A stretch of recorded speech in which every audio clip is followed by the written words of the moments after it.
Hello, everybody, and welcome back to Kane 6989's Let's Read Five Nights at Freddy's: The Silver Eyes.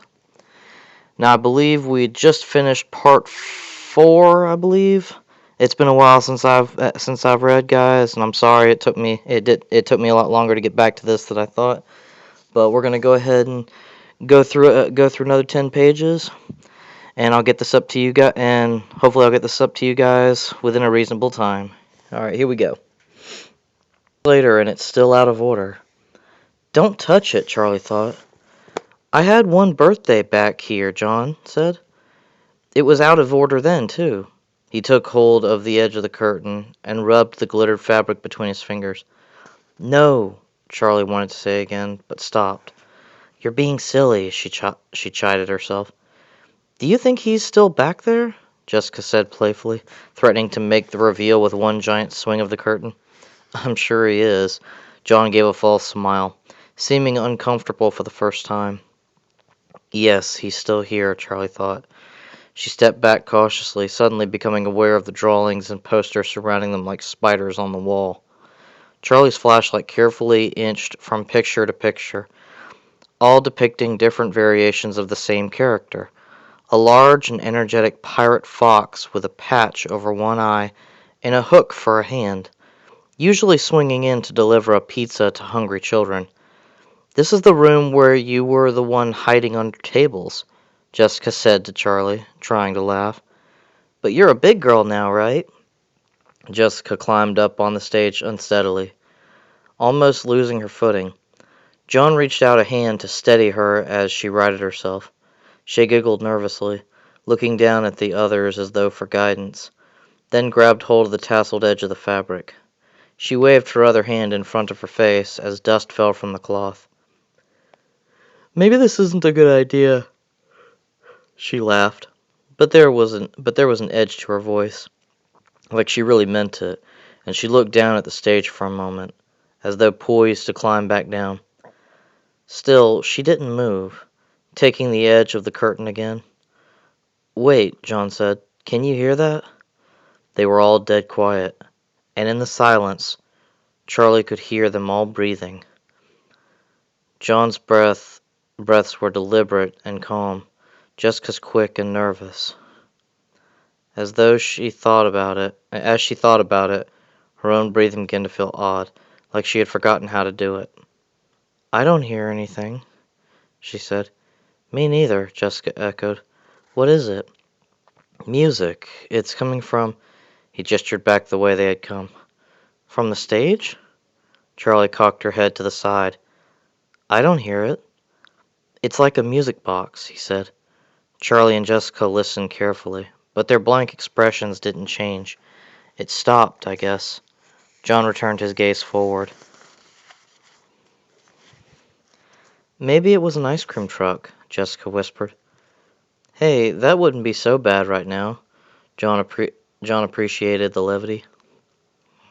Jessica turned her attention back to the curtain, but John began to hum a tune to himself. It reminded me of something, he mumbled. Okay, here I go, Jessica announced. She did not move. Charlie found her eyes drawn to Jessica's hand on the curtain, her pink, manicured nails pale against the dark, glittery fabric. It was almost like the hushed moment in the theater crowd when the lights went dark but the curtain had not yet risen. They were all still, all anticipating, but they were not watching a play, no longer playing a game. All the mirth had gone out of Jessica's face. Her cheekbones stood out stark in the shadows, as her eyes looked grim, as though the simple thing she was about to do might be of terrible consequence. As Jessica hesitated, Charlie realized her hand hurt. She was making a fist so tight her nails dug into her flesh, but she could not force her grip to loosen. A crash sounded from back the way they came, a cascading, clanging noise ringing out and filling the whole space. John and Charlie froze, meeting each other's eyes in sudden panic. Jessica dropped the curtain and leaped off the stage, bumping into Charlie and knocking the light out of her hands. Where's the way out? She exclaimed, and John came over to help. They hurriedly searched the walls, and Charlie chased the light beam spiraling across the floor. Just as they were all back to their feet, Carlton came trotting in. "I knocked over a bunch of pots in the kitchen," he exclaimed, an apology amid the panic. "I thought you were with us," Charlie said. "I wanted to see if there was any food left," Carlton said, not making it clear if he'd found anything or not. "Seriously?" John laughed. "That guard might have heard," Jessica said anxiously. "We have to get out of here." They started for the door, and Jessica started running. The rest took off after her, picking up speed as they reached the hallway until they were racing as though something were behind them. "Run, run!" John called out as they all burst into giggles, the panic feigned but the urgency real. They squeezed back through the door one by one and pushed it shut with the same painful squeal, Carlton and John leaning on it until it sealed. They all took hold of the shelf, hefting it back into place and replacing the tools so that it appeared undisturbed. "Look good?" Jessica said, and John tugged her arm, guiding her away. They made their way quickly but carefully back the way they came, using only Carlton's penlight, back through the empty hallways and the open atrium to the parking lot. The guard's light did not appear again. "Little anticlimactic," Carlton said with disappointment, checking back one more time in hopes they were being chased. "Are you kidding?" Charlie said as she went to her car, already pulling the keys free from her pocket. She felt as though something locked deep inside her had been disturbed, and she was not sure if that was a good thing or not. "That was fun!" John exclaimed. Jessica laughed. "That was terrifying!" she cried. "It can be both," Carl said, grinning widely. Charlie began to laugh, and John joined in. "What?" Jessica said. Charlie shook her head, still laughing a little. "It's just, we're all exactly the same as we were. I mean, we're totally different and older and everything, but we're the same. You and Carlton sound exactly like you did when we were 6. "Right," Jessica said, rolling her eyes again, but John nodded. "I know what you mean," he said, "and so does Jessica.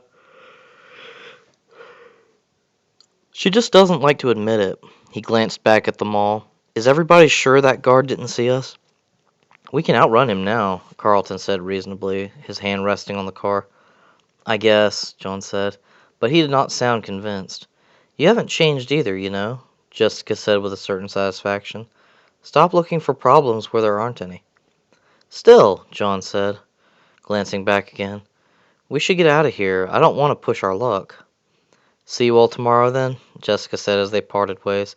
Carlton gave a little wave over his shoulder. Charlie's heart sank a little as Jessica settled herself into the passenger seat, tidily buckling herself in. She had not been looking forward to this. It wasn't that she didn't like Jessica, just that being alone with her was uncomfortable. She still wasn't much more than a stranger. Yet Charlie was still exhilarated from the night's adventure, and the lingering adrenaline gave her a new confidence. She smiled at Jessica. After tonight, they suddenly had something very much in common.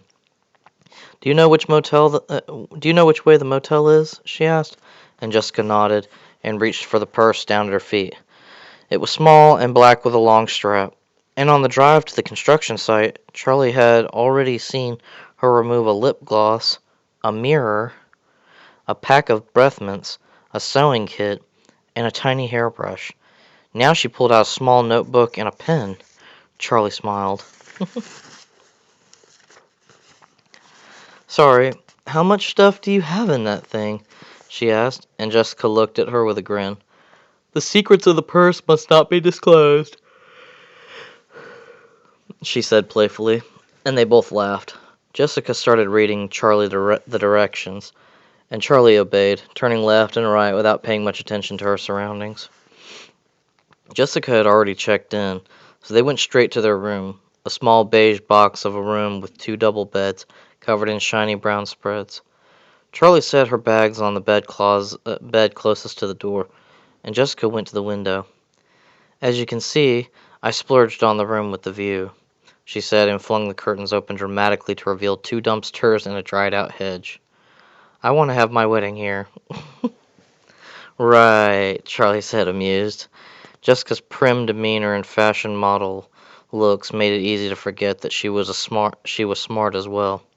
As a child, she remembered being slightly intimidated every time they got together to play before realizing, after the first few minutes, how much she liked Jessica. She wondered if it was hard for Jessica to make friends, looking the way she did, but it wasn't the kind of thing you could really ask someone. Jessica flopped down on the bed, lying across it to face Charlie. "So tell me about you," she said confidentially, mocking a talk show host or someone's noisy mother. Charlie shrugged awkwardly, put on the spot. "What does that mean?" she said. Jessica laughed. "I don't know. What an awful thing to ask, right? I mean, how do you answer that? How about school? Any cute boys?" Charlie lay down across the bed, mimicking Jessica's position.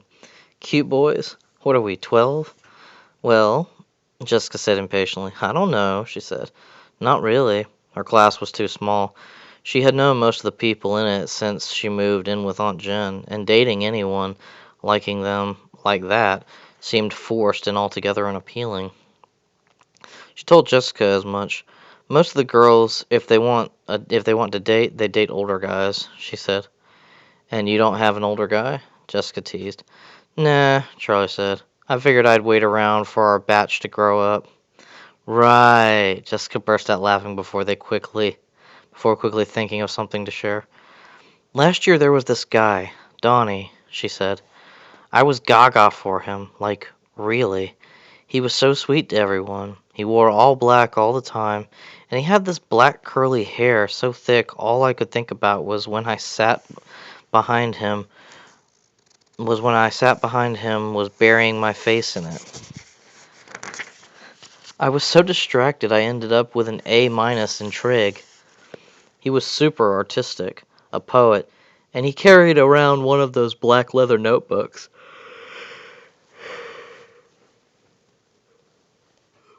And he was always scribbling something in it, but he would never. She sighed dreamily. "I figured if I could get him to show me his, I would really come to know his soul, you know." "So did he ever?" Charlie said. "Oh yeah," she said, nodding empathetically. "I asked him out finally, 'cause he was shy and he was never going to ask me. And we went to the movies and made out a little, and then we went and hung out on the roof of his apartment building, and I told him all about how I want to study ancient civilizations and go on archaeological digs and stuff, and he showed me his poems." "And did you come to know his soul?" Charlie said, excited to be included in girl talk, something she felt like she'd never really gotten to participate in before. Charlie nodded eagerly, but not too eagerly. She calmed herself as Jessica scooted forward on the bed to whisper, "The poems were awful. I didn't know it was possible to be both melodramatic and boring at the same time. I mean, like, just reading them made me embarrassed for him." She covered her face in her hands. Charlie laughed. "What did you do?" "What could I do? I told him it wasn't going to work out and went home." "Wait, right after you read his poetry?" I still had the notebook in my hand. "Oh no, Jessica, that's awful. You must have broken his heart." "I know, I felt so bad. But it was like the words just came out of my mouth. I couldn't stop myself." "Did he ever speak to you again?" "Oh yeah, he's perfectly nice. But now he takes statistics and economics and wears sweater vests." "You broke him." Charlie threw a pillow at Jessica, who sat up and caught it. "I know. He'll probably be a millionaire stockbroker instead of a starving artist. It's all my fault," she grinned. "Come on, he'll thank me someday." Charlie shook her head. "Do you really want to be an archaeologist?" "Yeah," Jessica said. "Huh," said Charlie. "Sorry, I thought—" She shook her head. "Sorry, that is really cool." "You thought I'd want to do something in fashion?" Jessica said. "Well, yeah." "It's okay," Jessica said. "I did too. I mean, I do. I love fashion, but there's only so much to it, you know? I think it's amazing to think about how people lived 1,000 years ago, or 2,000, or 10. They were just like us, but so different. I like to imagine living in other times, other places, wonder who I could have been. Anyway, what about you?" Alright, guys, I'm going to go ahead and end it here. That was, I believe, part 5 of Five Nights at Freddy's: The Silver Eyes. And I'll be back next time to read you guys part 5. So thanks everybody for listening, and this is Kane6989 signing out. Bye bye.